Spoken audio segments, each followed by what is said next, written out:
শিলিগুড়িতে নতুন কিছু ঘটতে চলেছে। শিলিগুড়ি জুড়ে নতুন পরিকল্পনা আসছে, যে পরিকল্পনা শিলিগুড়িকে এক অন্য মাত্রায় পৌঁছে দিতে পারে। প্রভাব পড়তে পারে গোটা পশ্চিমবঙ্গে এবং গোটা উত্তর পূর্ব ভারতে। ঘাবড়ে গেলেন শুনে যে কি হতে চলেছে? ভোটের সিজনে হঠাৎ করে এই সমস্ত কথাবার্তা, তার মানে কি নতুন কিছু ঘটছে, নতুন কিছু আসছে? এক্ষেত্রে নতুন কোনো পরিকল্পনা পরিকল্পনা তো বটেই, তবে সেটা এখন আলোচনা স্তরে রয়েছে।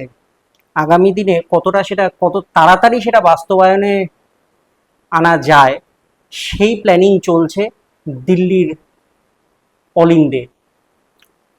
কি সেই পরিকল্পনা, কেন সেই পরিকল্পনা নেওয়া হচ্ছে, তার ফলে কি উপকার হতে পারে শিলিগুড়ির বা গোটা উত্তর পূর্ব ভারতের ক্ষেত্রে, সেই সমস্ত বিষয় নিয়ে আলোচনা করব দীর্ঘদিন ধরে একটা জটিল সমস্যা নিয়ে। যে জটিল সমস্যাটা রয়েছে শিলিগুড়ির খুব কাছে, কিন্তু মাথা ব্যথার কারণ দিল্লির। তার কারণ হলো গিয়ে এটা জাতীয় নিরাপত্তার একটা বিশাল ব্যাপার। কি সেই বিশাল ব্যাপার? একটা শব্দ, একটা বিষয় সম্পর্কে আপনারা প্রায়শই শোনেন, সেই জায়গাটার কথা আপনারা মাঝে মধ্যেই শোনেন, কিন্তু সেটা সম্পর্কে বিবিধ যে বা বিস্তৃত যে তথ্য সেটা আপনাদের কাছে নেই। সেটা হলো চিকেন স্নেক। শিলিগুড়ি শহরের খুব কাছেই হলো গিয়ে এই চিকেন স্নেক। অ্যাপ্রক্সিমেটলি প্রায় ধরুন 32-33 কিলোমিটার মতন চওড়া একটা এলাকা, যার একদিকে বাংলাদেশ, একদিকে নেপাল, ভুটান এবং কিছুটা উপরের দিকে উঠলে পরেই চীন এবং চীন অধিকৃত তিব্বত। এই চিকেন স্নেক নিয়েই বড় সিদ্ধান্তের পথে কেন্দ্রীয় সরকার। এই চিকেন স্নেক নিয়েই বড় ধরনের আলোচনা চলছে টেবিলে বসে। সেই বিষয়ে আসবো, সে বিষয় নিয়ে কথা বলবো। তার আগে এটা বলে নিই যে এই ধরনের তথ্যমূলক ভিডিও আমরা দ্য এজ ডিজিটালের মাধ্যমে আপনাদের কাছে পৌঁছে দিই। ভিডিওগুলো ভালো লাগলে আমাদের ভিডিওগুলো শেয়ার করবেন, কমেন্ট করবেন এবং আমাদের সোশ্যাল মিডিয়া পেজে লাইক এবং শেয়ার করবেন। নমস্কার, আমি অনিরুদ্ধ। চিকেন স্নেক নিয়ে আলোচনার আগে যে বিষয়টা সব থেকে বড় সমস্যার বা যে বিষয়টা সব থেকে বড় প্রশ্ন, সেটা হলো যে এই উত্তর পূর্ব ভারত, বিশেষ করে যখন আমরা দক্ষিণবঙ্গের থেকে উত্তরবঙ্গের দিকে যাই, মালদা এবং তারপরে উত্তর দিনাজপুর পার করার পরেই বা একদম উত্তর দিনাজপুর এবং দার্জিলিং জেলার সংযোগ স্থলটাই হলো গিয়ে চিকেন স্নেক। কেন চিকেন স্নেক? না, এই অঞ্চলটা আমাদের পশ্চিমবঙ্গ যদি খুব ভালো করে দেখেন তাহলে দেখতে পাবেন যে উত্তরের দিককার যে জেলাগুলো রয়েছে, অর্থাৎ কোচবিহার, জলপাইগুড়ি, দার্জিলিং জেলা, এই যে জেলাগুলো রয়েছে, এই জেলাগুলো এবং কালিম্পং পুলিশ জেলা, তো এই যে জেলাগুলো রয়েছে, এই জেলাগুলোর পরে দেখবেন একটা সরু অংশ, অর্থাৎ মুরগির গলার মতন একটা অংশ আমরা দেখতে পাই, এবং তারপরে ক্রমশ পশ্চিমবঙ্গ অনেকটা চওড়া হয়ে গেছে। এই মুরগির গলার মতন যে অংশটা, এই অংশটাই হলো চিকেন স্নেক। এবং এই চিকেন স্নেকই হলো গিয়ে স্থলভাগে একমাত্র যোগাযোগ সূত্র গোটা উত্তর পূর্ব ভারতের 7টা রাজ্য, সিকিম এবং পশ্চিমবঙ্গের উত্তর ভাগের সঙ্গে। এই চিকেন স্নেক নিয়ে বড় মাথা ব্যথা আমাদের পড়শি দেশগুলোর, যেমন ধরুন বাংলাদেশ, সেখানে যেভাবে অস্থির পরিস্থিতি এতকাল ছিল, তারপরে ধীরে ধীরে এখন নতুন সরকার গঠন হয়েছে। আমরা জানি না সেই সরকারের মনোভাব কি এই চিকেন স্নেক নিয়ে, কারণ এই চিকেন স্নেকের ব্যাপারে যে লক্ষ্য বা যে চিন্তা ভাবনা বাংলাদেশের রয়েছে তা কিছুটা হলেও মানে প্রতিকূল। তার কারণ আমরা জানি যে বাংলাদেশে যে সদ্য যে নির্বাচন হয়েছে, সেখানে বিএনপির সঙ্গে যারা ভোটে লড়েছে, সেই দলটির নাম হলো জামাত, এবং এই জামাত তারা হলো গিয়ে ভারতবর্ষের মাটিতে নিষিদ্ধ একটি সংগঠন, কারণ তাদের মধ্যে থেকে উগ্রপন্থীদের একটা বড় সংখ্যা আমরা দেখতে পাই। তাই এই জামাত হলো ভারতবর্ষের মাটিতে নিষিদ্ধ। এবং সব থেকে গুরুত্বপূর্ণ বিষয় হলো গিয়ে যে সীমান্তবর্তী, ভারতের সঙ্গে সীমান্তবর্তী যতগুলো জেলা রয়েছে সেই প্রতিটি জেলাতেই কিন্তু জামাত জিতেছে। তার মানে বলাই যায় যে এই অঞ্চলগুলোর খুব কাছেই বা এই সীমান্তবর্তী এলাকার খুব কাছেই হলো গিয়ে ভারতের চিকেন স্নেক। ফলে এই চিকেন স্নেকের দিকে এই জামাতের একটা টার্গেট থাকেই, কারণ এখান দিয়ে ভারতের মূল ভূখণ্ডে প্রবেশ করা অত্যন্ত সহজ। বেশ কিছু অঞ্চল রয়েছে যেগুলো কিনা ইভেন আনম্যান্ড ফেন্সিং ছাড়া রয়েছে, সেগুলোও কিন্তু খুব বিপজ্জনক এলাকা। মালদার বেশ কিছু এলাকা রয়েছে, দক্ষিণ দিনাজপুরের বেশ কিছু এলাকা রয়েছে, কোচবিহারের বেশ কিছু এলাকা রয়েছে যেগুলোতে এখনো ফেন্সিং প্রপারলি দেওয়া হয়নি। ফলে যেটা হয় যে এখান দিয়ে খুব সহজেই যে কোনো মানুষ ভেতরে চলে আসতে পারে, বিপদ ঘটতে পারে। অন্যদিকে নেপাল, সেখানে নতুন সরকার গঠন হয়েছে কিন্তু তারা চীন ঘেঁষা। ভুটান, আমরা সেখানে ঘুরতে যাই বা ভারতীয়রা সেখানে ঘুরতে যায়, কিন্তু কোথাও না কোথাও গিয়ে ভারতের প্রতি ওদের একটা বিরূপ মনোভাব রয়েছে।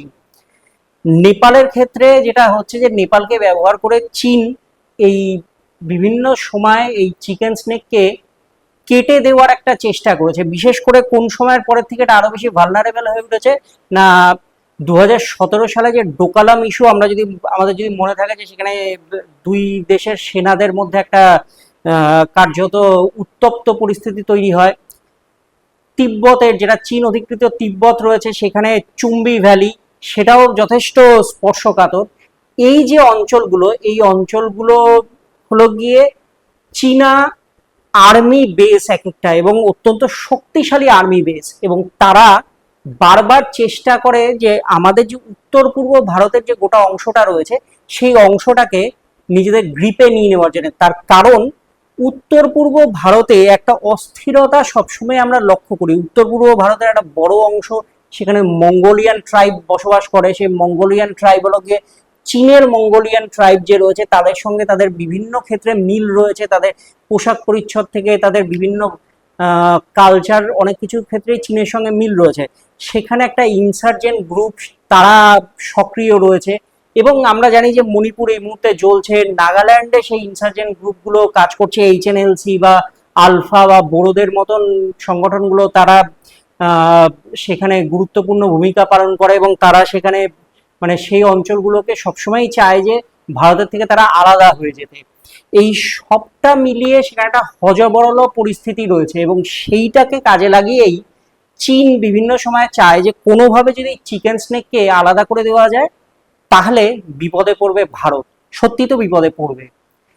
তাই এই সমস্যা মেটানোর জন্য যেটা মূল লক্ষ্য দিল্লির যে স্বরাষ্ট্র দপ্তর রয়েছে, স্বরাষ্ট্র মন্ত্রক রয়েছে, সেখানে যে বিষয় নিয়ে আলোচনা মূলত হচ্ছে তা হলো যে দিল্লি এবং তার পার্শ্ববর্তী এলাকা নিয়ে যেরকম ন্যাশনাল ক্যাপিটাল রিজিয়ন তৈরি হয়েছে এনসিআর, ঠিক সেরকমই এই যে চিকেন স্নেক তার আশপাশের অঞ্চল এবং গোটা উত্তর পূর্ব ভারতের একটা বিস্তীর্ণ অঞ্চল জুড়ে এখানে ন্যাশনাল স্ট্র্যাটেজিক রিজিয়ন তৈরি করার একটা পরিকল্পনা চলছে। সেটা অলরেডি টেবিলে পেশ হয়েছে এবং সেখানে আলোচনা চলছে এই ন্যাশনাল স্ট্র্যাটেজিক রিজিয়ন এটাকে এখানে গঠন করার একটা পরিকল্পনা।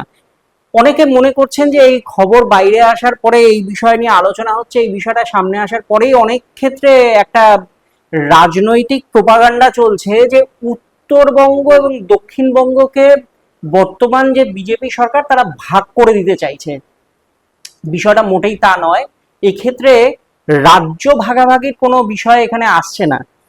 ন্যাশনাল স্ট্র্যাটেজিক রিজিয়ন তৈরি হলে পরে সেক্ষেত্রে রাজ্য এবং কেন্দ্র দুই তরফের হাতেই কিছু বিশেষ পাওয়ার আসবে, যেটা কিনা এই অঞ্চলের সামরিক যে গঠনতন্ত্র রয়েছে, সামরিক যে চরিত্র রয়েছে, সেখানে বেশ কিছু বদল হবে। বদলটা কিরকম ভাবে হবে না, এই অঞ্চলটাকে আরো বেশি গুরুত্বপূর্ণ এবং আরো বেশি মানে স্ট্র্যাটেজিক্যালি সাজানো। প্রথম কথা, আমরা জানি যে আমাদের রাজ্যের দুটো তিনটে জেলা যেগুলো আমরা বিমারু জেলা হিসেবে জানি, যেরকম দক্ষিণ দিনাজপুর, উত্তর দিনাজপুর। কেন এগুলো বিমারু জেলা? না, এই অঞ্চলে শুধুমাত্র নাম অল্প কিছু চাষাবাদ ছাড়া আর সেই অর্থে কোনো ইন্ডাস্ট্রি নেই, এখানে কোনো ধরনের কোনো ডেভেলপমেন্ট সেই অর্থে হয়নি, তাই এগুলোকে বিমারু জেলা হিসেবে আমরা জানি। অন্যদিকে কোচবিহার, সেখানে দীর্ঘদিন ধরে তাদের ভাষাগত একটা আন্দোলন সেখানে চলছে। আমরা জানি কামতাপুর লিবারেশন অর্গানাইজেশন, তারা সেখানে দীর্ঘদিন আন্দোলন চালিয়েছে, কারণ তারা নিজেদেরকে আমাদের পশ্চিমবঙ্গের অধিবাসী হিসেবে মনেই করে না, তারা আলাদা একটা জনজাতি এবং তাদের জন্য আলাদা রাজ্যের দাবিতে তারা কার্যত গায়ের জোর দেখাচ্ছে। পাহাড় সম্পর্কে আমরা জানি যে সেখানে গোর্খা জনমুক্তি মোর্চা, তার আগে ছিল হলো গিয়ে জিএনএলএফ, এরা প্রত্যেকেই পাহাড়ে একটা হয় স্বায়ত্তশাসিত একটা অঞ্চল গড়ার জন্য দাবি জানাচ্ছে, অন্যদিকে আবার পৃথক রাজ্য অর্থাৎ গোর্খাল্যান্ডের দাবি নিয়েও সেখানে আন্দোলন চলছে।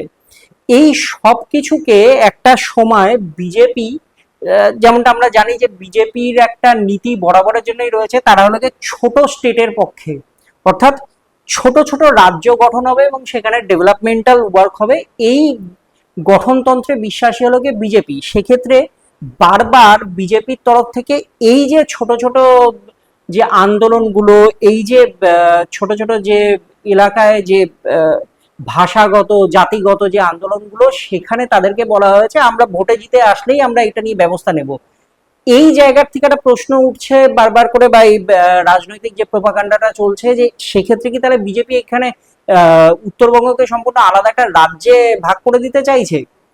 সেটা হয়তো নয়, কারণ বঙ্গ বিজেপির যারা নেতৃত্ব রয়েছেন তাদের এই পার্টিকুলার বিষয়ে কেন্দ্রীয় নেতাদের থেকে তাদের চিন্তাধারায় বেশ কিছুটা তফাৎ রয়েছে। বঙ্গ বিজেপির নেতৃত্ব তারা চায় না যে বাংলাকে আবার ভাগ করা হোক, আরো ছোট করে দেওয়া হোক, সেটা তারা চায় না। তো সেক্ষেত্রে একটা ডিফারেন্স অফ ওপিনিয়ন তাদের মধ্যেই রয়েছে। তবে যে বিষয়টা, যে প্রসঙ্গটা যেটাতে ছিলাম যে ন্যাশনাল স্ট্র্যাটেজিক রিজিয়ন, সেই ন্যাশনাল স্ট্র্যাটেজিক রিজিয়নের মাধ্যমে কি হবে না, প্রথম কথা হলো গিয়ে গোটা উত্তরবঙ্গ এবং উত্তর পূর্ব ভারতের বিস্তীর্ণ অঞ্চল আমরা যদি দেখি, সেখানে ওই যে উন্নয়ন, সেই উন্নয়নের কাজটা সেইভাবে হয়নি। কেন? প্রথম কথা হলো গিয়ে পাহাড়ি এলাকা, বিভিন্ন এলাকায় যে এবং সীমান্তবর্তী এলাকা থাকার ফলে সেখানে কি হয়েছে, ভারী শিল্প গড়ে ওঠেনি, এবং ভারী শিল্প গড়ে না ওঠার ফলে সেই অঞ্চলগুলোতে অনুসারী শিল্প গড়ে ওঠেনি, ফলে কর্মসংস্থান সেভাবে নেই। সেখানে চাষাবাদ, কিছু ক্ষেত্রে চা বাগান রয়েছে, সেই চা বাগানগুলোতে কিছু কর্মী কাজ করেন, যদিও একাধিক জায়গায় চা বাগানগুলো রুগ্ন অবস্থাতে পড়ে রয়েছে। সে বিষয় নিয়ে আমরা এখানকার চা বাগানের যে পরিস্থিতি, উত্তরবঙ্গে যে চা বাগান কেন এতটা খারাপ অবস্থায় রয়েছে, বা আসামের চা বাগানগুলো যে এতটা খারাপ অবস্থায় কেন রয়েছে, তার ইতিহাস কি কি বৃত্তান্ত, সেটা নিয়ে আমরা পরবর্তী সময়ে অন্য একটি ভিডিওতে আপনাদেরকে তার সম্পর্কে জানাবো। কিন্তু এবারে আসি মানে খুব নাটশেলে এই প্রসঙ্গগুলোতে, যে এই ধরনের কিছু কটেজ ইন্ডাস্ট্রি বলুন বা কিছু ছোট ছোট ছোট ছোট শিল্প সেখানে গড়ে উঠেছে, কিছু ট্যুরিজম ইন্ডাস্ট্রি গড়ে উঠেছে, কিন্তু সেটাও ব্যাপক হারে গড়ে ওঠেনি। তো যার ফলস্বরূপ এই গোটা অঞ্চলের যারা যুবক যুবতী যারা রয়েছে, তারা কিছুটা হলেও ক্ষুব্ধ। তারা দক্ষিণবঙ্গের যে মানুষজন তাদের থেকে অনেকটাই ডিপ্রাইভড মনে করে নিজেদেরকে, এবং সেই ডিপ্রাইভেশন, সেই বিষয়গুলোকে মাথায় নিয়েই এই অঞ্চলগুলোতে যেটা হচ্ছে, যে এই বিচ্ছিন্ন জনগোষ্ঠীগুলো তারা অনেক সময় অনেক ধরনের অপ্রীতিকর কাজের সঙ্গে জুড়ে যাচ্ছে। কি ধরনের না, smuggling, arms trade, flash trade, এছাড়াও কাঠ চুরি থেকে শুরু করে নানান ধরনের এই কার্যকলাপের সঙ্গে তারা জুড়ে যাচ্ছে। আর সেখানেই রয়েছে বিপদটা। তার উপরে যেটা বলছিলাম যে এখানে চা বাগান রয়েছে, একাধিক চা বাগান এখানে বন্ধ। সেই বন্ধ চা বাগানগুলো রীতিমতন করিডোর তৈরি হয়েছে বিভিন্ন উগ্রপন্থী সংগঠন বা এই ধরনের যে সংগঠনগুলো রয়েছে, যারা কিনা চীন, বাংলাদেশ বা নেপালের কিছু অংশ বা ভুটানের কিছু অংশ এবং উত্তর পূর্ব ভারতে অপারেট করছে। সেই জঙ্গি গোষ্ঠীগুলো তারা কি করছে না, এই চা বাগানগুলোকে সেফ করিডোর হিসেবে ব্যবহার করছে। দ্বিতীয় ব্যাপার হলো গিয়ে শিলিগুড়ি একটা কসমোপলিটন টাউন, সেই কসমোপলিটন টাউনটাকে তারা একটা ট্রানজিট হিসেবে ব্যবহার করে একাধিক কার্যকলাপ সেখানে চালাচ্ছে। ফলে সেই গোটা অঞ্চলটা, উত্তর পূর্ব ভারত সহ উত্তরবঙ্গ এবং সিকিম, এই গোটা অঞ্চলটা অত্যন্ত ভালনারেবল হয়ে উঠেছে। কোথাও গিয়ে কেন্দ্রীয় গোয়েন্দা রিপোর্ট, একাধিক গোয়েন্দা সংস্থার রিপোর্ট, সেই রিপোর্টগুলো এতটাই স্ট্রং হারে সেই রিপোর্ট সেখানে জমা পড়েছে দিল্লিতে, যে এই অঞ্চলগুলো যে কোনো মুহূর্তে যে কোনো রকমের বিপজ্জনক পরিস্থিতির সামনাসামনি হতে পারে because of this chicken neck. তাই যেভাবে হোক এই চিকেন নেককে সবার আগে বাঁচাতে হবে, সো দ্যাট গোটা উত্তর পূর্ব ভারত, উত্তরবঙ্গ সহ গোটা অঞ্চলকে যাতে ভারতবর্ষ কোনো বিপদের সম্মুখীন না হয়, মানে ভারতবর্ষের ক্ষেত্রে সেটা কোনো বিপদের সম্মুখীন যাতে না হয় সেই জন্যে। এবং এই কারণেই এই গোটা অঞ্চলটাকে নিয়ে একটা ডেভেলপমেন্টাল থট প্রসেস তৈরি হয়েছে। কি সেই ডেভেলপমেন্টাল থট প্রসেস? যদি এখানে ন্যাশনাল স্ট্র্যাটেজিক রিজিয়ন হয়, তাহলে এই অঞ্চলে গড়ে উঠতে পারে ড্রাই পোর্ট, অর্থাৎ নেপাল, বাংলাদেশ এই সমস্ত অঞ্চলগুলোর বিজনেস করার জন্য এখানে হতে পারে ওয়্যার হাউস থেকে শুরু করে বিভিন্ন ধরনের গোডাউন তৈরি হতে পারে। সেখানে ভারত এই দুটো দেশ বা এই অঞ্চলগুলো বা এই বিস্তীর্ণ অঞ্চলের জন্য ভারত সেক্ষেত্রে একটা বড় ভূমিকা পালন করবে, অর্থাৎ ত্রাতার ভূমিকা পালন করবে। অনেক কিছু পেরিসেবল আইটেম থাকে এক্ষেত্রে, যেগুলো কিনা অত্যন্ত তাড়াতাড়ি সেগুলো নষ্ট হয়ে যেতে পারে। সেগুলোর যদি একটা গুদাম থাকে বা সেগুলোকে রক্ষা করার জন্য যদি প্রপার ওয়্যার হাউস থাকে, সেই ওয়্যার হাউসগুলোতে আমরা জানি যে ভুটানে প্রচুর কমলা লেবু হয়, আমাদের নেপালে কমলা লেবু হয়, নেপালে চা হয়, এগুলো সমস্ত কিছু রয়েছে। এই যে জিনিসগুলো যেগুলো পেরিসেবল আইটেম, সেগুলোকে যদি আমরা প্রপার ওয়্যার হাউস পাই, সেক্ষেত্রে সেখানে সেগুলোকে জমা রাখা যায়। সেক্ষেত্রে এইগুলো কি হবে, এই ওয়্যার হাউস তৈরি হলে এবং এখানে প্রপার রাস্তাঘাট তৈরি হলে, রেল নেটওয়ার্ক তৈরি হলে সমস্ত দিক থেকে কর্মসংস্থানের একটা বড় সুযোগ হবে। এই কর্মসংস্থান, এবং যেহেতু এখানে বিজনেস গ্রোথ বাড়বে, এখানে আইটি পার্ক গড়ে উঠতে পারে এই গোটা অঞ্চল জুড়ে। তো তাতে যেটা হবে যে গোটা অঞ্চলে শুধুমাত্র যে এই ধরনের কাজকর্ম বাড়বে তা না, বাড়তে পারে তার সঙ্গে হসপিটালিটি ম্যানেজমেন্ট, হসপিটালিটি সেন্টার তৈরি হতে পারে, যার মাধ্যমে বহু দেশ বিদেশের টুরিস্টরা তারা এখানে আসতে পারে। আমরা জানি নেপাল, ভারত, বাংলাদেশ, ভুটান, মিয়ানমার, এই যে দেশগুলো, এইখানে গৌতম বুদ্ধকে নিয়ে একটা বড় ধরনের কালচার হয় এবং তার সঙ্গে রয়েছে তিব্বত। সেই সঙ্গে যেটা হতে পারে যে এই গোটা অঞ্চল জুড়ে একটা বুদ্ধা সার্কিটও তৈরি হতে পারে, যার ফলে গোটা বিশ্ব থেকে হাজার হাজার লক্ষ লক্ষ পর্যটক তারা এই অঞ্চলে আসতে পারে। ওভারঅল গোটা এলাকার একটা বিশাল উন্নতি ঘটতে পারে, যে উন্নতির মাধ্যমে ওখানকার কর্মসংস্থান যদি বাড়ে, মানুষের হাতে যদি কাজ থাকে, মানুষের হাতে যদি টাকা থাকে, মানুষ সেখানকার যারা ইন্ডিজেনাস ট্রাইব রয়েছে, শিক্ষা দীক্ষা সমস্ত ক্ষেত্রে যে অগ্রাধিকার হবে, তার ফলে যেটা হবে যে ওখানকার মানুষ এই যে বিভিন্ন ধরনের অসামাজিক কাজকর্ম, এই যে বিভিন্ন ধরনের মানে আন্দোলন, বিভিন্ন ধরনের সন্ত্রাসের তারা দিকে যে ঝুঁকছে, সেগুলোর থেকে তারা মুক্ত হবে।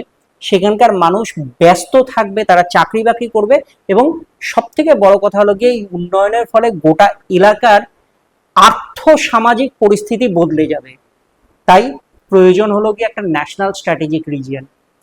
আপনারা কি বলেন, এই সিদ্ধান্তটা কি ভুল নাকি এটা ঠিক? উত্তরবঙ্গে তো আপনারা বেড়াতে যান, আপনারা পাহাড়ে বেড়াতে যান, সবসময় বলেন আমাদের দার্জিলিং, আমাদের সিকিম, আমাদের উত্তর পূর্ব ভারত, সেখানকার এত সৌন্দর্য দেখে আপনাদের চোখ ধাঁধিয়ে যায় কার্যত। কখনো ভেবে দেখেছেন সেখানকার মানুষগুলো কিভাবে আছে? আপনারা তো চাকরি বাকরি করছেন, সেখানকার মানুষগুলো কি চাকরি করছে প্রপারলি? সেখানকার আর্থসামাজিক পরিস্থিতিটা কি বদলেছে আদৌ? খোঁজ হয়তো আপনারা নেন না। এই যে বদলটা নিয়ে আলোচনা হচ্ছে, এবার হয়তো ভেবে দেখতে পারেন আপনারা, আপনারাও খোঁজ নিন, অভিজ্ঞতার কথা জানান আপনাদের আমাদেরকে কমেন্ট করে। ভালো থাকুন।